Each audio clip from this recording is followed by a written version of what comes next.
So, a warm welcome to all of you. It is my great pleasure to introduce our panelists. Starting here next to Mr. Shadjo sits Henk Beckert. He's a member of the Management Committee of the Belgian Financial Services and Markets Authority, EFSMA, and he is responsible for the operational supervision of financial products and pensions for IT services and for facilities and infrastructure. And Belgium, ladies and gentlemen, as you may know, is the EU member state with the widest geographical spread of cross-border activities, covering 8 countries. So very, very good to have you on this cross-border panel. Seated next to Mr. Beckert is Monique Goyen. She is Director General of the Consumer Umbrella Group BEUC, which represents 43 independent national consumer associations in 32 European countries.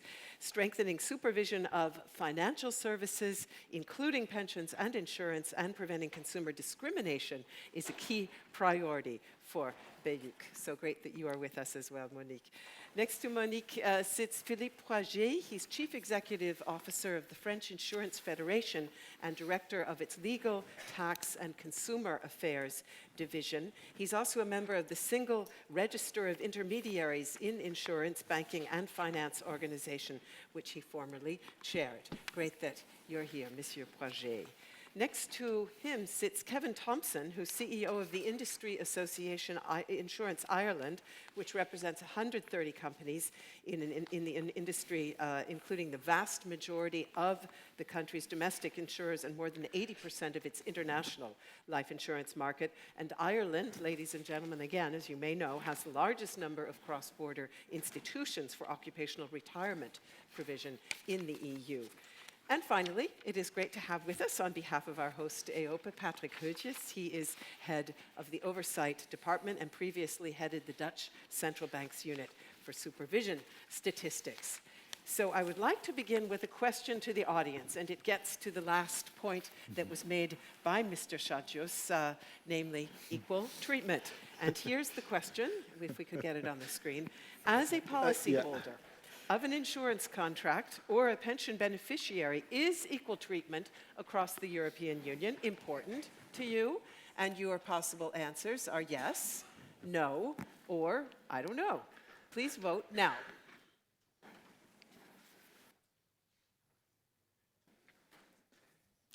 Okay, so a good 2/3 saying yes, it does matter, it is important. I'd like to ask all of the panelists, I'm going to ask you direct questions, but if you would please also weigh in on how you see this result, I think that would definitely interest the audience. And I'll start with you, Mr. Beckert. And perhaps you can also, in your answer, definitely feel free to discuss this result, but perhaps you can also share a few examples where you feel that your supervision did address issues in a way that benefited consumers. Because as I said, we want to have consumers firmly in blick and in our view, and clearly this question gets at a crucial issue for many consumers. Okay. To make it clear for the audience, the FSMA is a conduct authority, except for pensions, where we have the global supervision. And when I want to put forward 2 themes that I find very important, is one of them is you have to know which types of products are put on your market, and you have to know the complexity or the easiness of these products and the information behind it. So I think it's very important as a supervisor to really know what's put on your market. And I know from experience, if you do that, you see good products, you see very poor products from consumers. If you do that, you see good information and you see very poor information or even misleading information. So you can react, and that's our role. And the second thing I find very important is you don't only have to do, let's say, desk supervision. You have to go into the market, because there is a big difference between what's put on paper by management and, let's say, legal staff, and the reality on the market. We have had big examples where they said, we do only execution only, and when we go looking, it was not execution only, it was advice. So you have to go into the market and see who is selling, the way they are selling it. And we know very well that information is very important by the product, but the people don't decide on the basis of the information.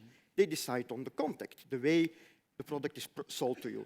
So this is for us two important issues.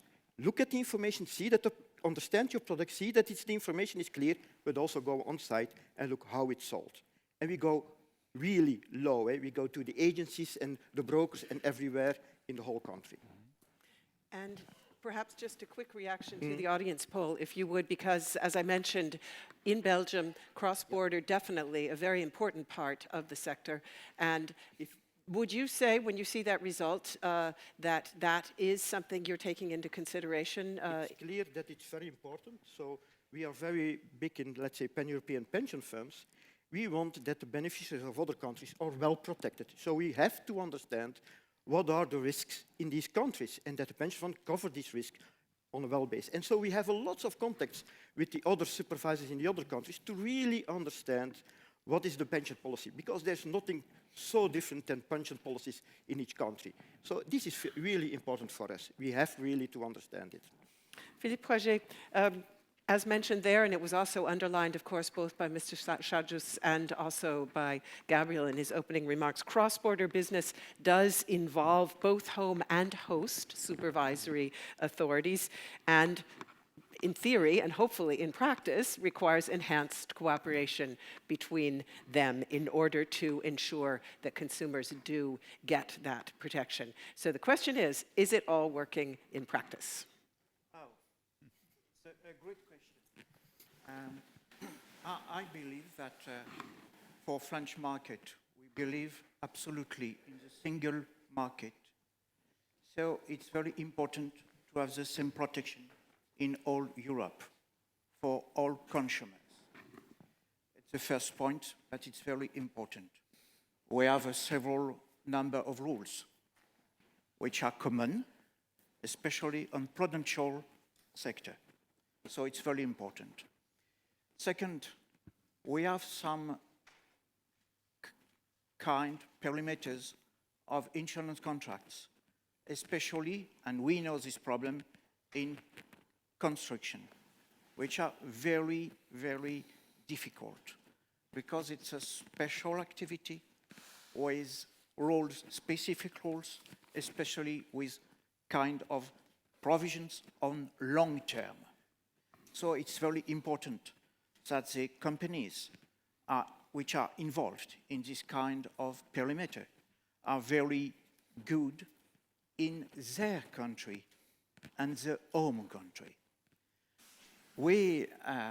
It's not new, Gabriel knows that.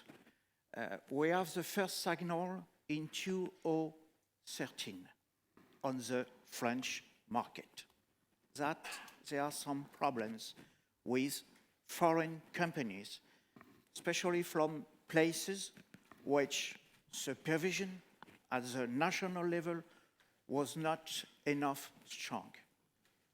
We have some damages from Gibraltar, from Liechtenstein, and from Denmark, to say the principal problems actually in construction. But we consider that when you alert in 2013, and we are actually in 2018, at a moment when in France come some demands, some very important questions from insured people that say, where is my guarantee? Where is my safety?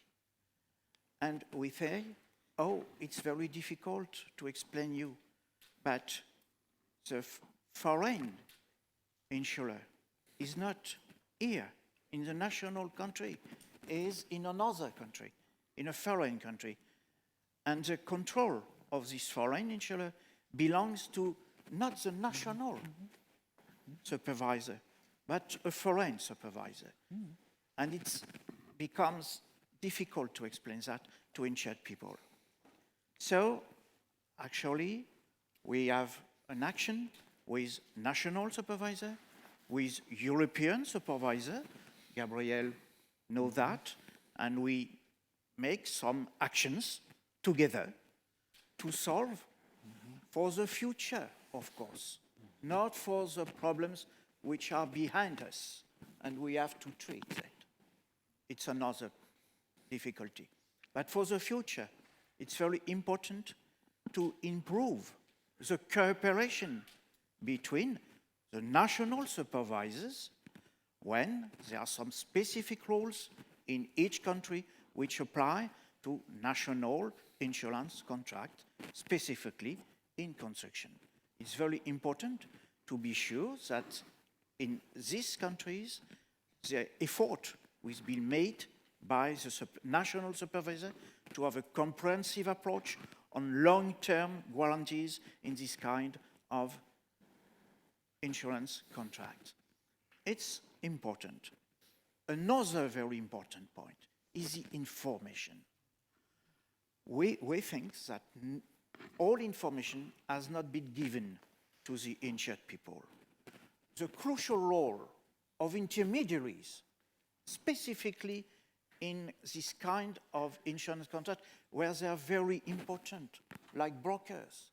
It's very important to give security to the insured people and to have the real name of the insurer who wears the risk at the final moment. Because we have kind of escalade of different insurers, and you don't know which is the real insurer. And that it's very important to ameliorate the information at this level. It's this kind of measures that we have to put together to ameliorate the dispositif for insured people, cooperation, and we are very enthusiastic about the initiatives that Gabriel take. In our position, you have no necessity to have new powers. It's only to be sure that between national supervisors, they speak together and they realize some actions together to the national insurance companies. Thank you very much. Let me get another industry voice now and go to Ireland and ask you, Kevin Thompson, to share your perspective on what you think supervisors need to be prioritizing in this particular area of cross-border.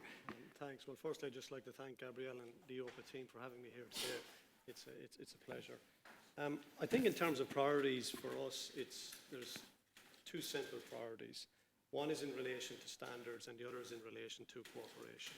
And maybe I can illustrate that in the context of the Irish market in terms, as you rightly pointed out, we are a very heavily led exporting insurance market. And just to give you the extent of in terms of the amount of exporting we do on the insurance side, we write business in over 110 different countries, covering about 25 million customers. So that's what we do. But in doing that, I think it's fair to say there's an element of responsibility that comes with, from a regulatory point of view and from an insurer's point of view in conducting that business. And I suppose to illustrate that in respect of responsibility, when you look at the crises that we've had within Ireland, I suppose the first one, which people would be familiar with, would be Quinn Insurance, which went under. Not pleasant, and a lot of lessons learned from it, but equally, from an Irish perspective, both from a regulatory and a policy response, consumers were covered both within Ireland and in the UK. So that was our level of responsibility, which we brought forward.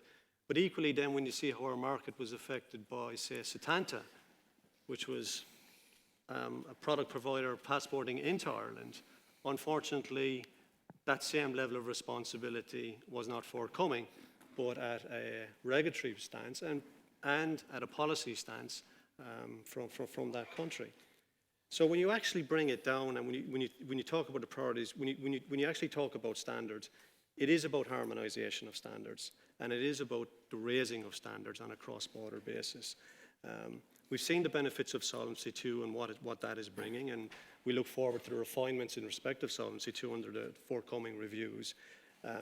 But actually, I think the piece that's been missed really, and Gabriel touched on it today in his opening remarks, is the whole standards in relation to conduct and how conduct is managed.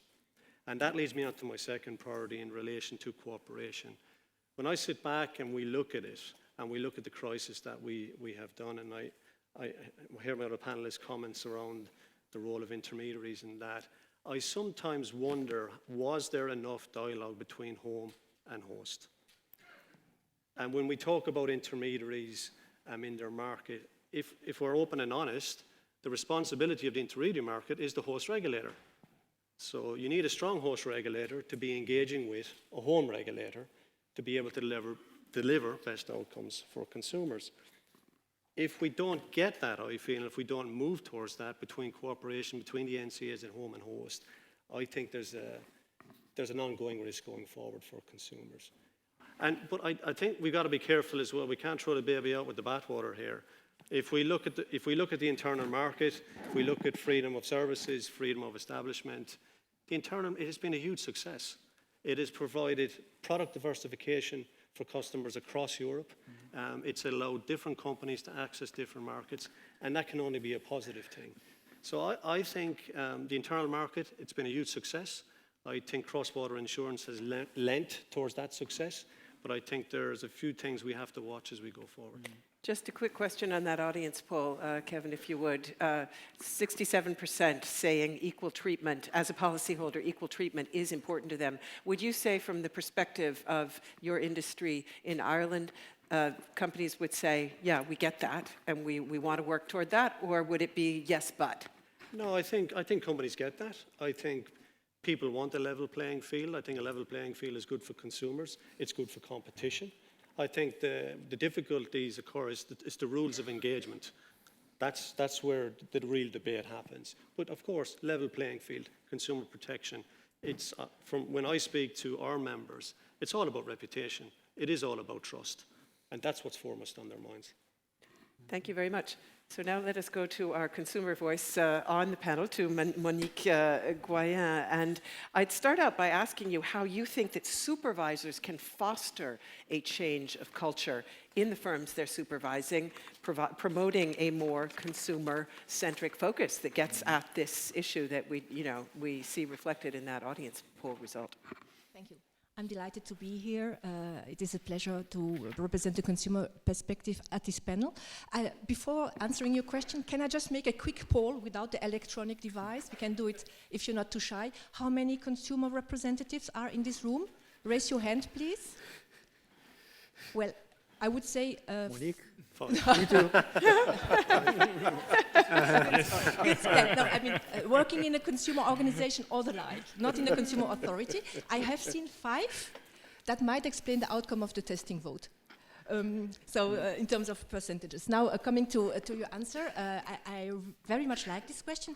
I would like to make 4 points. I hope that I have, in my time, spent time to do it. First thing is, if you want to create a really consumer-friendly, consumer-centric regulatory or a culture within insurance, in the insurance or in the financial sector, I think that you have to move away from the mantra of product disclosure. An informed consumer is not a protected consumer. It's a first step towards protection, but it's not enough. You have to go into product design. And I think that this girl really tells it all. When you look at it, I guess that this girl has been told this is risky. This is a risky product. Those rings are risky. Yeah. You should not jump higher than from a chair. Is that enough to protect her? When you move from disclosure to design, you first test those wings, and you make a crash test. And that means that those wings would not be on the market. Has there been any insurance product that has been crash tested in terms of whether they are suitable for consumers and whether they have any risks for consumers that have been detrimental for them? So that is the type of conversation that has to be changed, not only conversation, but also regulatory oversight. That's the first point I would like to make. Second point that I've been making for quite some time is get rid of misaligned sales incentives. Too many products, insurance products, or investment products, financial products, are being sold to consumers not because they are suitable, but because there is an income for the person who sells the product. And we have made a campaign which is called, we have launched a campaign a few months ago, which is called The Price of Bad Advice. Just go on the website, thepriceofbadadvice.eu, where millions of consumers have lost millions of euro because they have been given the wrong advice. Third point I would like to make. We have been speaking about cooperation between authorities. This is key. The platform, I think it's a very important point. But get out of the financial box. You do not need to reinvent the wheel. Consumer protection has been the business and the profession of many other authorities, consumer safety authorities, protection authorities, data protection, energy regulators, telecom regulators, competition authorities. They have set up systems where this thing, if it is on the market, it would be immediately recalled. I think that there would be take a coffee to start with, make workshops to exchange best practices about what fairness means in consumer markets. That could be really something that would be, and it's the future. You have to team up with your other authorities to also capitalize on existing experiences. And the fourth point I would like to make is about build capacity. Gabrielle has mentioned the digitalization. We are going towards a digital economy and society also beyond the market, and it's really key that the supervisors understand what's behind digital. You need geeks in your teams, at EIOPA, at the national supervisors. And what I see for the moment, it's creepy. I mean, I'm working in this area for decades now, and I see since a few months, and since we speak about artificial intelligence, I see the word ethical standards, and Gabrielle has used this, that's why I pick it up, use it. This is ethics washing. Ethics are not enforceable. Don't buy ethics as a regulatory tool. I really call on you. That's all I wanted to say as an introduction. Thank you. Thank you very much. I'm looking around for the geeks. We could ask how many people consider themselves to be that, but we won't. Let me come back to you, Rima Shadjus, and you mentioned it at the end of your talk, but perhaps you can give us a bit more detail now on where you see the key challenges in the supervision of cross-border business. A number have been mentioned here, but perhaps you can weigh in with your sort of big picture view as an auditor. Thank you very much. Perhaps let me start from reaction to our poll. It is quite a good demonstration of the reality where we are. So, as I said, de la Rosierre's idea of better Europeanization of supervision of this business and financial markets as a whole is not a trivial idea, because there is other side, other argumentation that is in place that, for example, financial markets of different member states should compete as markets between themselves.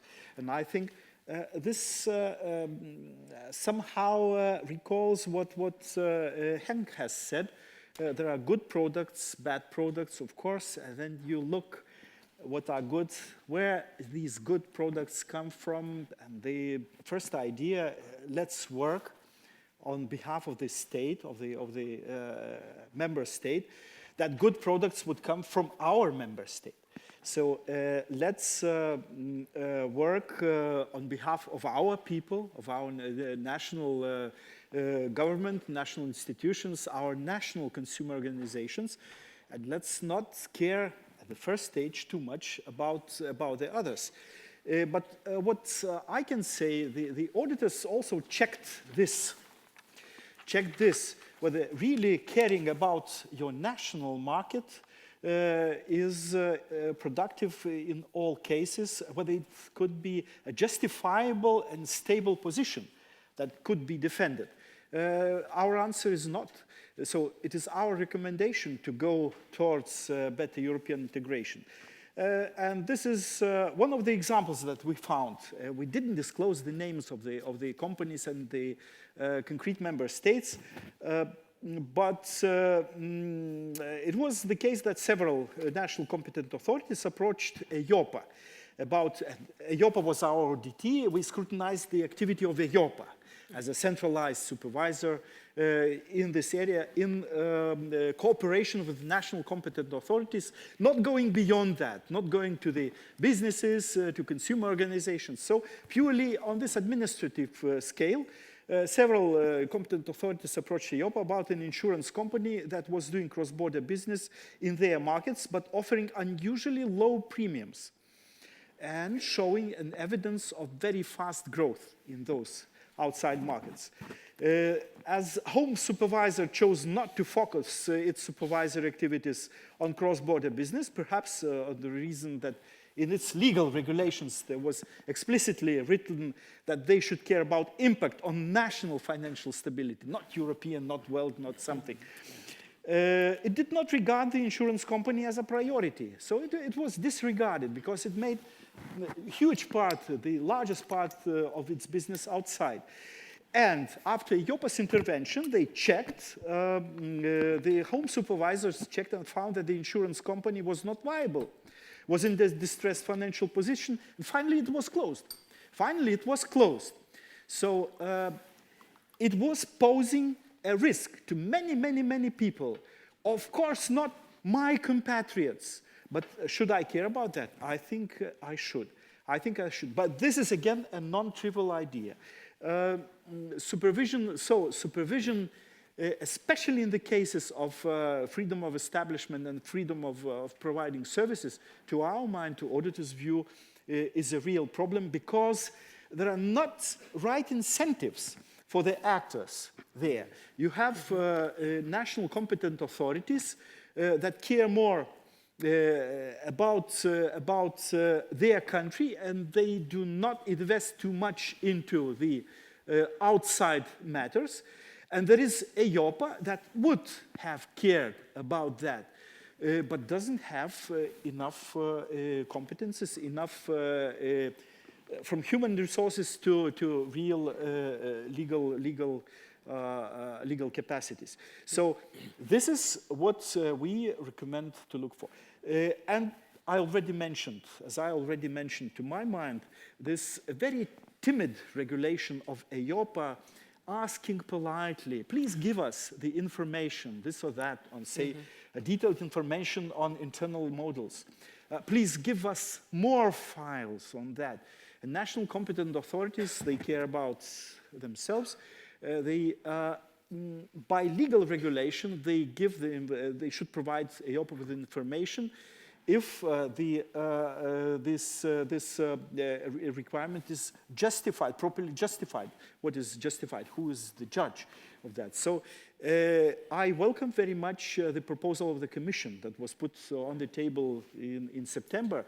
And by the way, caused quite a mess between the legislators. I know perfectly well legislators, co-legislators, the Council and the European Parliament to a lesser extent, they are not completely unanimous in supporting greater EIOPA powers to get information, to ask information from the national competent authorities and even reach out to business participants. And what I talk is not, of course, as a secondary effect, it has a consumer protection effect. But we were scrutinizing the activity, just administrative, in the present legal regulation. Mm-hmm. Thank you very much. Great example there. I know Monique wants to weigh in very briefly, if you would, because I want to take it right away to Patrick and allow him to respond. But go ahead, briefly, if you would. Yes, as a consumer organization, we also support more powers for EIOPA. But what I would like to say is that I agree with your analysis that, in fact, the home country authority has no appetite in protecting foreign consumers.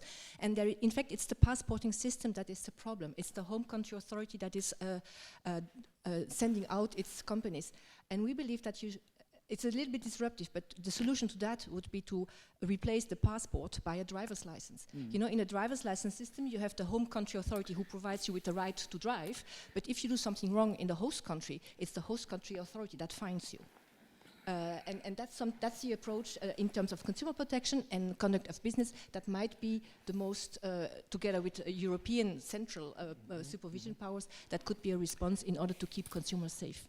I see Mr. Shadras waving his head. No, I'm not going to take you right now, Mr. Shadras. I want to take it to Patrick, and then I'll come back to you. Is that all right? It's okay. But I see your head nodding in ambivalence, so we'll give you a chance to respond. But let me first ask Patrick if you would like to comment on what you've just heard, and then taking it beyond that, I'd also like to pick up on Gabriel's call for us all to take conduct of business supervision more seriously and ask perhaps where you see the main challenges, but also opportunities in ensuring stronger conduct of business supervision. But do weigh in on the first part as well, if you like. Yeah, many thanks. I think there's a lot of things that have been said that trigger thoughts and trigger further discussion. Maybe to follow up maybe on the last words and reflect on the survey, because 29% thinks, you know, equal treatment is not... 1 second, please. Yeah? Could you get Mr. Hudje's microphone up, please? It's a little hard to hear, I think, right? Yeah. Yes? Okay. Okay. Better? Yeah. Good. Maybe go back to the survey first. 29% thinks it's not so important to have this equal treatment. I think there is a it gives me the right feedback that we are not aware that we're in an internal market. We're in a single market. We are dependent on each other. Equal treatment does affect all of us. And I think the level of awareness in this well-informed group, I mean, you can imagine how it is on the outside world. And I think that's also an element that was raised also from the French experience. We need to make sure that the internal market functions, because I think we all agree it's a great good. And we need to protect it. We need to make sure that it keeps the trust of the people. Because if we're not aware that actually this dependence is there, we might at one day be extremely disappointed on the outcomes and say, well, it's not because, it's because of a certain country that doesn't work. I don't trust the countries anymore. I don't trust the way of working in the European Union. So I think it's extremely important to work on that element and to really make sure that we are looking at from it much more from a single market perspective. And also in this group.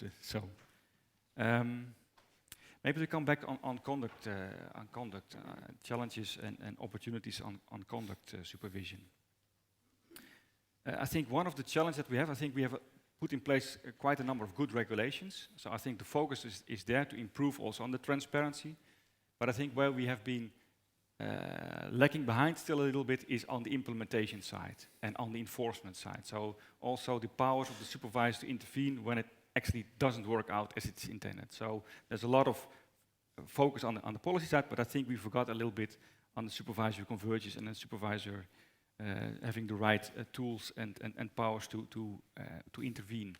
And a second challenge, I would say, and this comes back to the points that Henk made, which are fully subscribed, it's about information on activities in the market. What we see in the European countries is that in many countries there is simply a lack of information, a lack of awareness what's been sold in their market. And that's a crucial element that is missing, because how can you thoroughly protect your consumers if you're not aware what type of products have been sold? So this is really a very important element for us to all to work on. And that brings me, of course, also to the flip side, where are the opportunities? So the opportunities are indeed on information and cooperation between supervisory authorities. We need to do a lot more and do a lot better there. And it's not, and there I want to really react a little bit on some of the comments made. It's not that supervisors are weaker or don't have the right incentives. It's simply a matter also of human nature. If you work on your file, if you have doubts on a supervised entity, before talking to your colleagues, what are you going to do? You're going to do some further investigation. You want to make sure that when you send information to your colleagues in Europe, you have all the information that you need, you're fully comfortable. So that's actually working against us.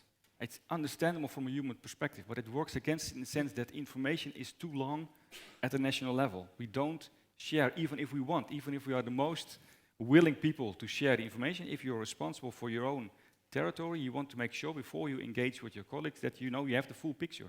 It's only normal, it's only human. So I think there is a limit to what you can expect from enhanced cooperation between national authorities. Yes, it's an important key, but you also need someone to organize that and someone to sometimes give a nudge to the supervisor. Say, well, I know you don't have the full picture yet, but it's quite important now to get around the table, to share information, because there's also incomplete information at the host level. But if you bring that all together, you speed up the process, you come together much more quickly. And what we see in practice, when we set up cooperation platforms that have exactly that goal, is that it's still difficult for us to make that first step.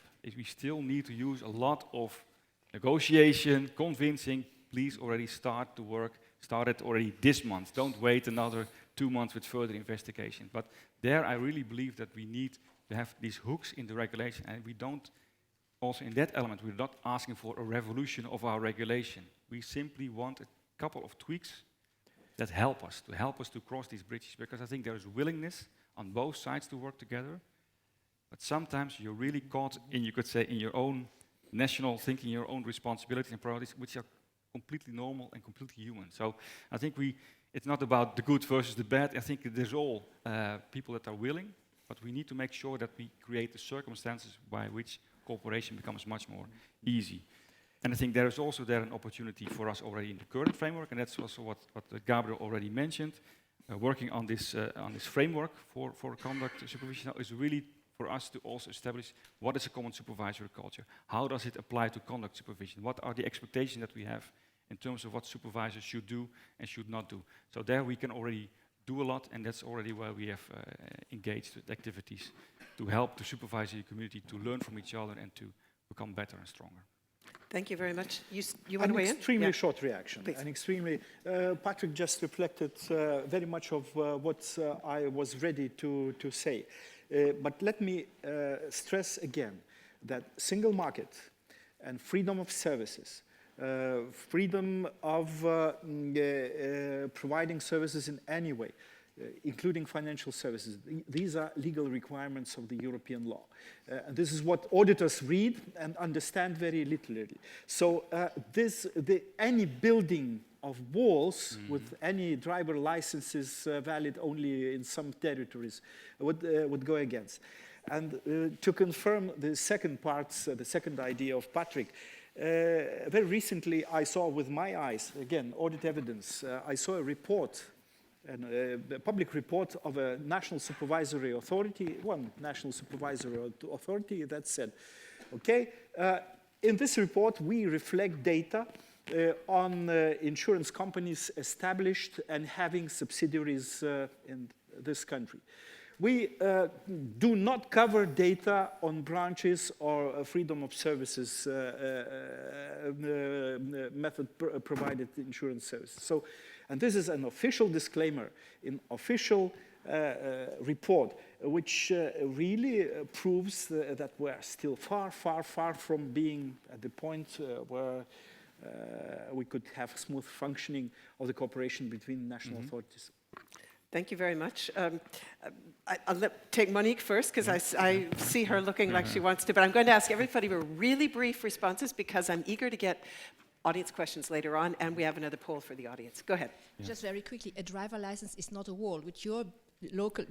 I'm a Belgian, I have a Belgian driver license. I can come to Germany with my driver license, and if I exceed the speed limit in Germany, I pay the fine in Germany. What's the wall? What's the wall behind that? But passport works absolutely the same way.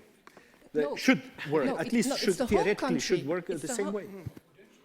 Prudential, yes, but not conduct. Okay, unfortunately, Gabriel, you don't have a mic Okay. on, so Yeah. he's actively engaging with our panel, but we're going to go over to Kevin. Kevin, Discussions go on. Just one comment from an industry perspective, and I'll bring it back to my opening remarks. It does come back to responsibility of the home and host regulator. And I take the comment that maybe there's a journey that has to be taken in terms of national competent authorities are very national in their focus. Well, actually what has to happen is that they have to be more European in their focus. When they authorize a company to do cross-border business, they're taking on a European responsibility. And with that comes obligations, both for the consumer and equally for industry comes obligations as well. So from our perspective, the framework is there, but I think we're on a journey, and that journey will take a bit of time.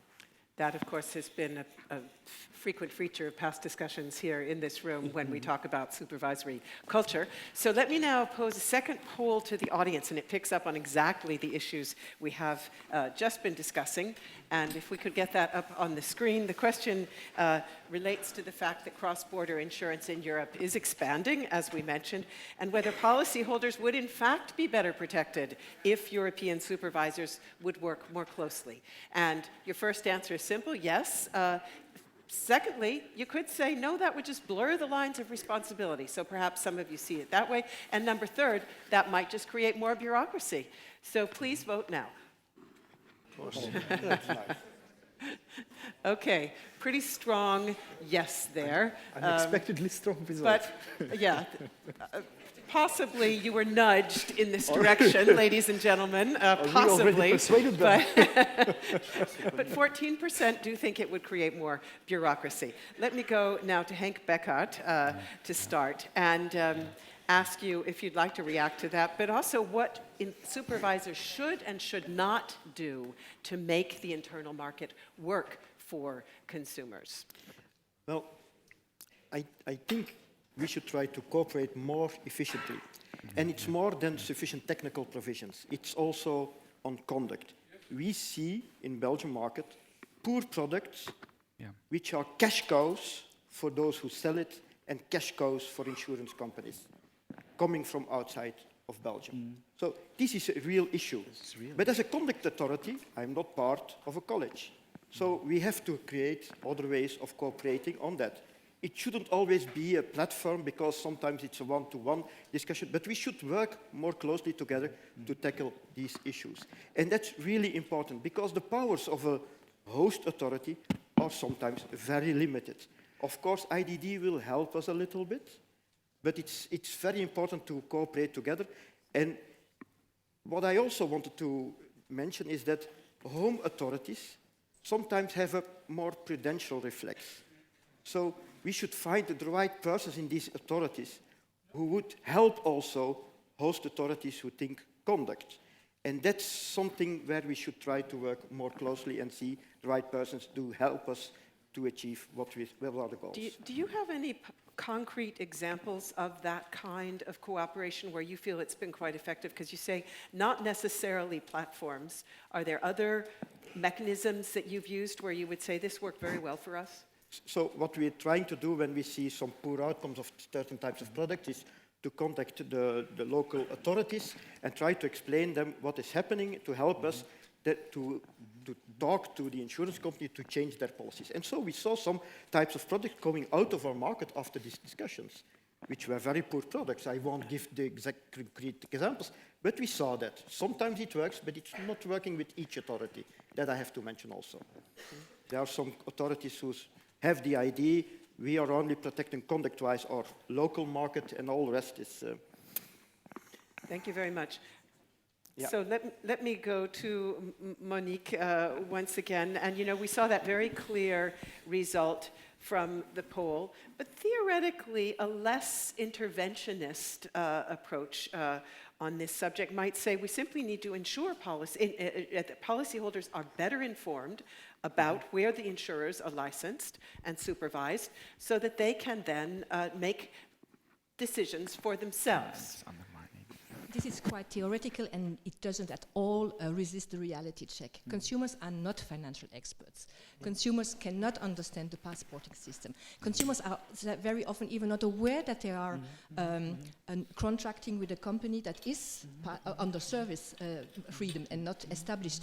So it is totally impossible to put that on the shoulders of the consumer, that I'm informed this is a foreign company, and then they should also be informed about how the home country authority is performing. This is not realistic.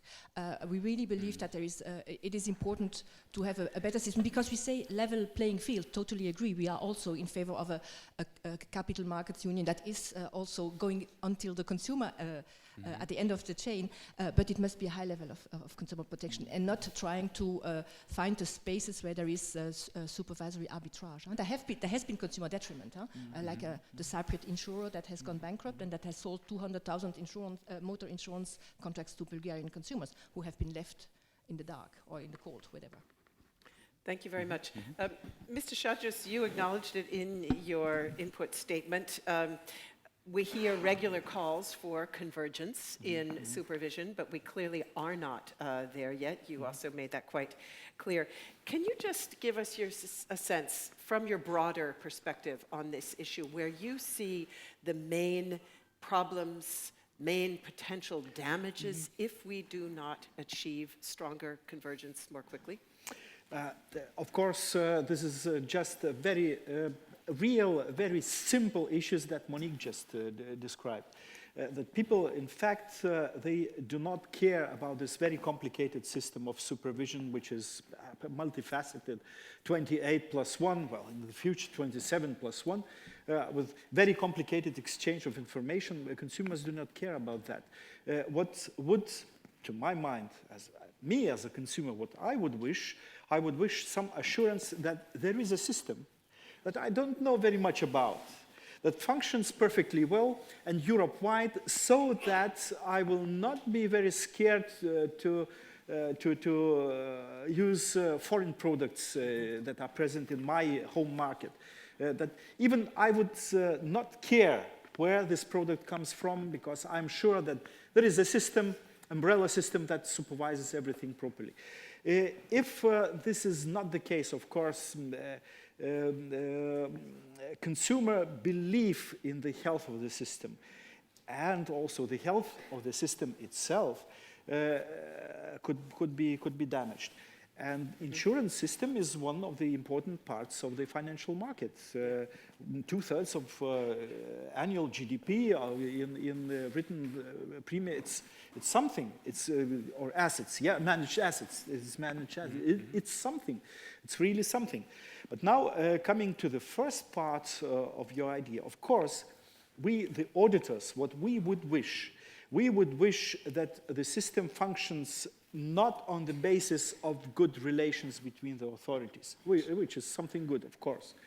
We should wish the authorities to cooperate well, but on the basis of legal regulations. So that everything is properly prescribed, who does what. If you want exchange of information between the national authorities, each one with each one, they will have to have more than 320 memoranda of understanding. It's terrible. This is not how the European Union single market was invented. This is not how it is seen.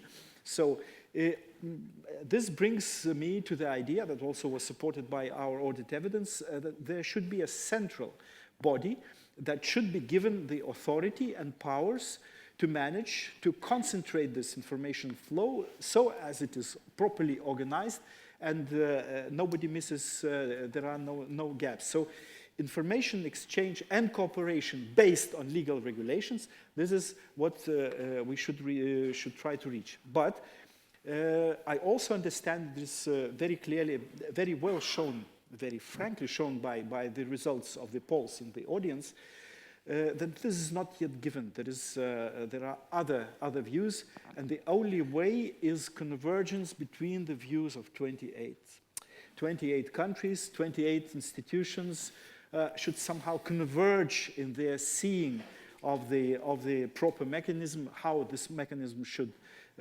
function, and they should have increased appetite for this better centralization, because normally everybody cares about him or herself. It's a very, very normal, very humane position.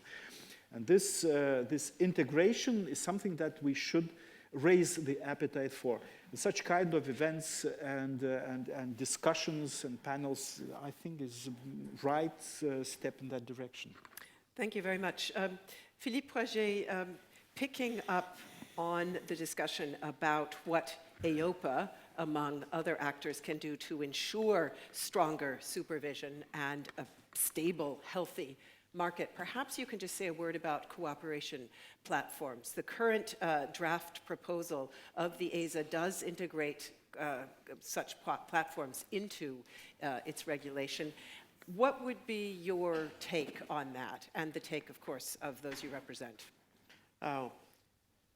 For our point of view, the most important is that EIOPA has to concentrate its all activity and especially resources on making sure that insurers at the national level are completely supervised by national authorities. It's very important, especially when you have the activity in 2, 3, or more over national countries. It's very important because it's a signal, a great signal of maybe some difficulties when you are under freedom of services in special places. The second is to be sure that you have some arbitrages to make in I allow some national resources on this kind of insurance contract. Because it's a reality. We have a Europe at the prudential level. We have no rules on insurance contract. Of course, you tell at this moment that on business of conduct, we have great rules, actually. 1st October 2018, we have DDR. It's very important because in this puzzle, the important piece is with intermediaries. I repeat that. It's very important. At the level, we have the supervisory on insurance companies, but it's very important to have also a kind of view on brokers and on intermediaries, which are very important in the conduct of business. And in this platform of cooperation, it's very important at the national level that national supervisors have an adequate view about these brokers. Thank you very much. I've got my eye on the clock. I'm eager to get to audience questions, so I'm going to ask for fairly brief responses, and then I'm going to put a really big question to Kevin. First one would be looking across the EU market where you see the main conduct risks and what concrete steps you think EIOPA and supervisors in general need to take. But I'm also going to ask you to comment on Brexit. Okay. I obviously saved it to the end so that it won't derail us, but we can't not, I think, talk about that in terms of cross-border business and its implications.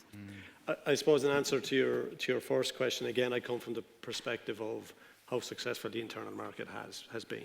And I don't think we can lose sight of that. I think it has been good for consumers. I think it's been good for insurers. And I think it's been good within the context of where we have seen NCAs and insurers operating to their appropriate standards. It has delivered for consumers. But because of the success of the internal market, what we're seeing is a greater degree of interconnectedness between markets. And that in itself presents its own risk, particularly in the area of conduct. So for me then, when you talk about conduct and you talk about interconnection between different markets, it only lands on one word for me, and that's the whole area of transparency. That's transparency of information at an interregulatory level. It's transparency of information between regulator and insurer, and ultimately between insurer and the consumer. And if we don't leverage the existing platforms that we have to drive that transparency agenda through the system, it will only be to the detriment of consumers. And I think that's where probably the largest risk lies as we move forward. In relation to Brexit, look, for us in Ireland and for me personally, my wife is from the UK, we're living in Ireland. It's very sad. I think we have to acknowledge that. It's sad, and I don't think anybody in this room would have wanted it to turn out the actual way it has, but we have to respect the decision that has been taken. But when you look at it from a supervisory perspective, I think what it means is actually it's incumbent to have closer ties at a European level, at a European supervisory level. I think the danger is if we don't do that, the worst thing would be is that we have more of a nationalistic approach at a supervisory and industry level. And I think that's where the real risk is. So for us, it's really about, recognizing the strengths of the internal market, the benefits of it, but equally that at a supervisory level, cooperation is key now, I think, to move the internal market forward, particularly the insurance internal market. Thank you very much. So based on all you've heard, Patrick, what would you say will be your main takeaways, that you would say this is definitely something where I see reinforcement for what we're doing, or this is something where we need to perhaps open our view a bit further and act differently? Yeah. Now, I think just to pick up on the point made, comment was far from the point of smooth cooperation. So I think we need to acknowledge it. I think the report from the Court of Auditors clearly signals that there are still some systemic weaknesses. So we can't look away from it. It's not that you mentioned the framework is there, yes, but the framework has clearly its limits. So we can't go only with the narrative, let's just all work well together and we'll fix the problems together. Something systemic needs to happen. And that brings me also to the point that was from the 14% that was afraid of more bureaucracy. This is also a signal for us that we need to take that point and reverse it to show that actually by cooperating more, we can make the system even more efficient So less of a bureaucratic burden. And that means that sometimes having more clear responsibility, bringing some of the responsibility to a European level, gives, you could say, room for the national authorities to focus on their main task. Let's take, for example, information gathering. If we have a stronger role in information gathering, if there's more detailed information available about products that we can distribute to our members, I think our members will be better informed. They can do a better job at supervision. The cost of collecting information can be a lot cheaper. So I think there are really clear takeaways that we can take from the discussion. That we have ideas to bring the work further, to bring more cooperation into the field, but we need to have also some legal tools to be able to do that, because under the current situations we can't. I also wanted to make the comment, maybe on an earlier comment from Monique on ethics. Ethics do matter. Why do they matter? Because at the end of the day, the behavior of a company is a good signal on how it treats its customers, how the products are being designed, also on the prudential side. So as a supervisor, you need to be in contact with the working level. You need to talk, you need to go on site, as Henk mentioned. And this is also an element that also applies to EIOPA. We also have to have our foot on the ground, to be open and transparent, and to engage with industry, to engage with the supervisors, but also to go deeper than just the first level. So this is something that we will definitely continue to do, to be also intrusive in our way of working, also to make sure that we also see the issues and we're taking care of the ethical part and notice when we see concerns there. What do we do already? The cooperation platforms, working more closely together, what Henk mentioned. We have also a platform established quite recently where there's a very close cooperation from the prudential side and the contact of business side. So we actually bring all the supervisory teams there together, because that specific, the issue of that specific company touches on all areas, and that's not unique in the insurance sector, I would say. There's often in cases where we have concerns on companies, these two elements interlink very closely. So this dialogue is there, and we are working with these platforms to also use our tools as much as possible to accommodate that. And maybe a last thing, yes, the internal market is a success. We are strongly committed to the European idea. We really believe it's in the benefit of all of us to have a strong Europe, but we shouldn't take a good thing for granted. It needs continuous work, and we need to continuously be vigilant and improve the way that we sell this, that we make the system work. Because at the end of the day, it's not about only transparency. The young lady behind me, what I see here is someone who dreams of a future. And what we are responsible for is to make sure that the circumstances around that are safe for us. That he doesn't have to worry constantly about investing in an unsecure future. This is what insurance and pensions is at the core, to make sure that we can dream and that we can develop. And that's what I think we should always have our eye on. Thank you very much. I have to say I must have the temperament of an auditor, pessimistic and skeptical, because what I see is Aeschylus. What is that? About to burn when she gets close to the sun. I see a dreamer, and I think it's good. He dreamt also. I'm a lawyer. I'd like to open to audience questions now. Who has a question for our panel? Okay, back here. Could I get a microphone to this gentleman? Thank you. Thank you very much. Is this working? Yes, thank you. My name is Nick de Maaskal. I come from the European Federation here of Insurance Intermediaries. I have a question. I see sometimes, or I think to know, that sometimes it's difficult between the prudential and the conduct supervisor at national level to work together already. So how do you see then the cooperation at a cross-border situation between, for example, the prudential supervisor in one market with the conduct supervisor of another one? Is there also a system? Because I believe that that is very important. And secondly, to Mr. Bekaert, you already mentioned it very quickly. IDD gives a solution to the intervention powers of the host member state when something goes wrong, much more than under the IMD. So a national supervisory authority at conduct level can intervene today if he sees that something goes wrong. Or am I wrong? Thank you. Thank you very much. I'll put both questions right away to Mr. Beckert.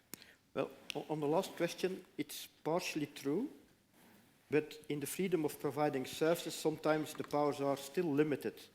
We have a lot of brokers working outside of our neighboring countries, working directly in our country. That's difficult to react to them. So that's an issue. So we need the cooperation of the authority who does the supervision of these brokers, even in IDD. So we can, if we want to change the things. If we look at cooperation between conduct and prudential supervisor, it can work. It takes some time to understand each other, but it can work. And also EIOPA is trying to put into the platforms and so on to arrange that. But I say, if you want to create a platform for each issue, you will have several thousands. So that's not the good way. So more and more for, let's say, individual issues on one product, it's better to do the cooperation between the prudential authority and the conduct authorities where necessary. It can work, but what I think we should try to do is to convince the prudential authorities to be more open and more reactive when there are questions coming over of host authorities coming to them. It sometimes takes a long time. It sometimes takes too much time to tackle the issues. And so we have to, at the level of EIOPA, try to convince everybody to work closer together, work quickly together, and really look at the results of what we are trying to achieve. Thank you. Anybody else want to add? Yeah, maybe that's on the fact of the cooperation between at the national level. It's a scattered landscape. That is also clearly to see on the conduct side. And I think we are aiming at it from 3 different areas. So it's on the framework setting. You could say the scenes. What is our expectations? How that we set across for supervisors, and it also relates to the cooperation. Platforms are important. Indeed, we can't tackle every problem with platforms, but what's the best way to engage with each other? It's by working together on concrete issues. That's the way that you engage with each other. That's the way that it's much easier in future situations to pick up the phone and to contact your colleagues. So working in the field together, the platforms also have that goal, I would say. And finally, also, when we see recurrent issues, like with the French construction business, we can also issue opinions to raise the awareness, to make sure that, so it's I would say, on these 3 levels that we try to address a better cooperation, but also better functioning of the system. Thank you. Who else has a question in the audience? Okay, over here. Uwe Siegmund, R&V Insurance from Germany.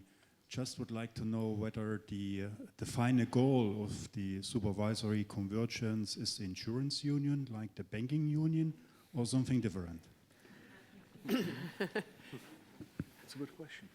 Mr. Shadjus, Oh, I'm not in a position as our systemic thinker. Elaborate on that. Well, I have quite a bit of experience in creating the banking union, because it so happened I was the president of ECOFIN in 2013 when we managed to strike a compromise on a single resolution mechanism. I can see by myself, many analogies between the banking union and what could be created in the insurance market, both in terms of what we want to achieve, but also in terms of a process. And I can tell you that banking union was a very painful process to create. Very painful in terms of persuading each other that the way forward is just this, and that we should sacrifice some our powers, national powers, some our competitive advantages, national competitive advantages, in favor of some larger goal. I think perhaps this is a process that is going on in the insurance market. Of course, the insurance market, to be fair and frank, is far, far, far from something like insurance union still. But again, the recommendation of the auditors is to go this direction because of simple reason, because we see deficiencies of the present mechanism that cannot be overcome differently, just by centralizing powers to a larger or lesser extent. This is already a political question where auditors have no say. Right. That's a great disclaimer at the end. We don't have conduct. So ECB who is else not would like responsible for to conduct. say a word about that? Anybody? Yeah. No? Okay. Who else has an audience question?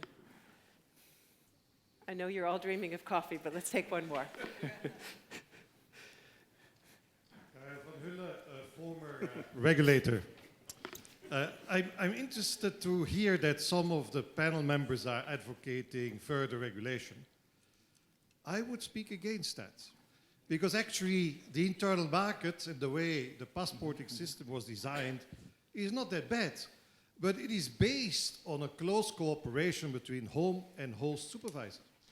And I think before we start regulating new, all kinds of information flows and what have you, I think it would be better to make sure that all the members in EIOPA, together with EIOPA, think a little bit about how they themselves can use the present environment to get a more European spirit in the way supervisory authorities work at national level. I've experienced that myself, many, many years. And look, where does cross-border services come from? It's mainly from the small member states, not from the large member states. Large member states in general don't like cross-border services because they wanted to protect their whole market. So I think it's more the attitude of the supervisory authorities which is, in my view, more too much nationalistic, and I think that a more European spirit would be extremely helpful to achieve a lot. Thank you. I think I have to respond to that, isn't it? Karel, I couldn't say I strongly disagree with you in the sense, of course, this European spirit is needed, but I do believe it's there. This is also the point I made. It's not about an unwillingness or a lack of willingness. It's really, we need to think about the structure that we are designing and how to incentivize individuals within that system how to act.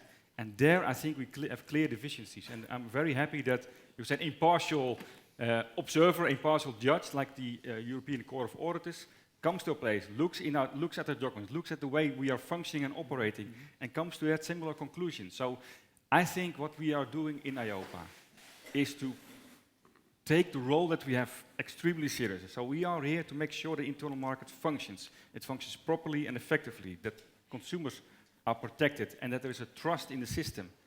And we take that responsibility extremely serious, and we do whatever it is within our powers and within our current regulation to make sure that we reach those goals. But it's very clear also that within that current structure that we have now, we have reached the borderlines. We have reached the limits of what can be done, and more is needed in order to keep this good thing that we have, and we all agree on, also working for us in the future.